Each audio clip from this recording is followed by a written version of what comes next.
This is Ron Higgins with NOLA.com and the Times-Picayune, and it's time for the Friday, April 10th edition of The First Cup of Coffee.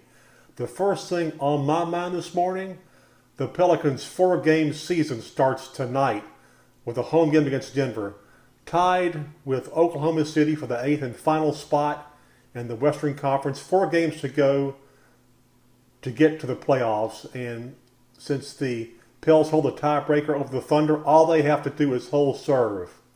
It's amazing that after an 82-game season, it's like 2 teams hitting the final curve of a sprint.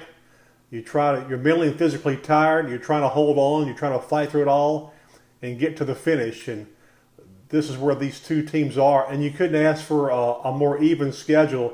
When you look at the schedule on this thing, 2 home games, 2 road games for each, the Thunder and the Pels.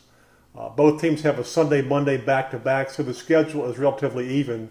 You start looking at the opponents they're playing and the motivation of the opponents, and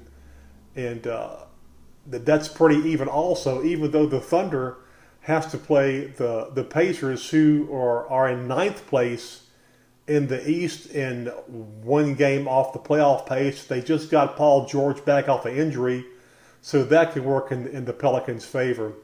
It's always amazing to me that people say that the 82-game season doesn't matter. Well, it does matter because it comes down to this. I mean, there's a lot of games during the season where you lose a game in the final seconds, something, last few possessions go wrong, and you kind of fritter the game away.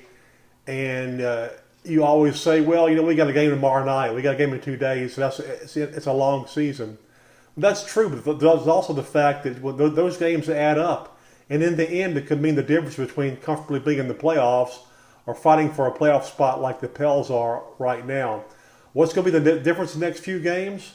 Well, I think this Pels team is more seasoned than in teams past. It has 6 players with playoff experience, so it knows what it's like to play under pressure down the stretch. I mean, people want to know, I guess, why Quincy Pondexter has played so great lately. And 60% shooter from 3 in the last 5 games. And I think one reason is Quincy's been in the situation, last 2 or 3 years when he's played for the Grizzlies. He's played in playoff games. He understands the pressure down the stretch. And I think he performs well on a big stage. What's the motivation for these Pels? Well, there's a lot of these Pels who haven't been in the playoffs. Eric Gordon has been in the league now.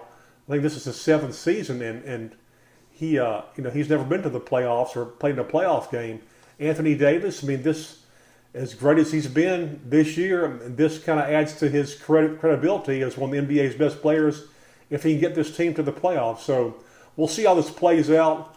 I'd like to see this team in the playoffs. There's nothing like the NBA playoffs. There really isn't.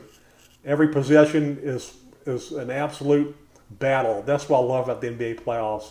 And I hope the Pels get there. We'll see how it plays out. 4 games to go. By this time next week, we'll know.